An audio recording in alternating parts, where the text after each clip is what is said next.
اللہ کے نبی صلی اللہ علیہ وسلم نے فرمایا ہے کہ یہ آسمان، پہلا آسمان دوسرے آسمان کے مقابل میں اس طرح ہے جیسے بہت بڑے آسمان، بہت بڑے صحرا میں ایک چھوٹا سا کوئی حلقہ جسے ہم چھلا سا کہتے ہیں، ایک دائرے کی چیز چھوٹی سی پڑی ہو، اس طرح کر کے پہلا آسمان دوسرے آسمان کے مقابل میں ہے۔ پھر دوسرا آسمان تیسرے آسمان کے مقابل میں اتنا چھوٹا ہے، پھر تیسرا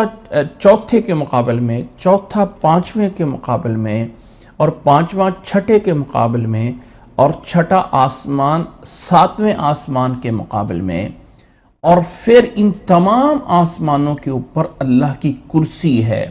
جیسے اللہ تعالیٰ نے فرمایا ہے وَسِعَ كُرْسِيُّهُ السَّمَاوَاتِ وَالْأَرْضِ، وہ اللہ کی کرسی جو ہے وہ زمین و آسمان سے وسیع ہے۔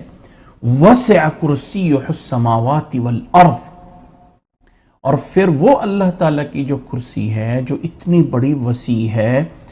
اس کے بارے میں احادیث میں یہ بھی موجود ہے کہ موضع قدمی الرحمن،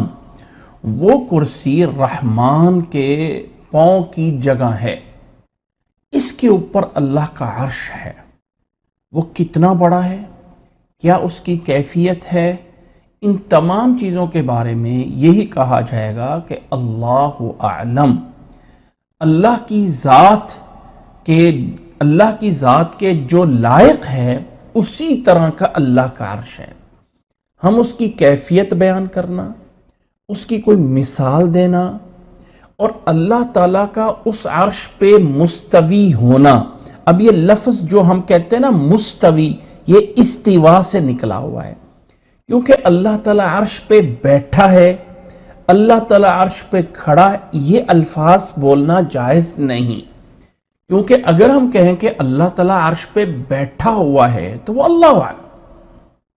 اس کیفیت کو اللہ کی ذات کے ساتھ بیٹھنا، کھڑے ہونا کیسے ہے، جیسے کوئی انسان بیٹھتا ہے کسی تخت پہ، ایسا ہے نہیں۔ اللہ تعالیٰ نے قرآن مجید میں فرمایا ہے لیس کمثلہ شیء، اللہ کی طرح کوئی چیز نہیں ہے، کوئی چیز نہیں ہے۔ تو پھر اللہ تعالیٰ کا وہ عرش پہ مستوی ہونا کیسا ہے، ہم اس کے بارے میں یہ کہیں گے کہ اس پہ ایمان لانا لازم ہے۔ اس کی کیفیت مجہول ہے، ٹھیک ہے، اس کی مثال، اس کی کوئی یعنی کسی بھی طرح کے کہنا کہ کوئی اس انداز سے ہے، اس انداز سے ہے، یہ کچھ بھی جائز نہیں ہے۔ اللہ تعالیٰ نے قرآن مجید میں 7 دفعہ فرمایا ہے الرحمن علی العرش استوى، الرحمن علی العرش استوى، اللہ تعالیٰ عرش پہ مستوی ہے۔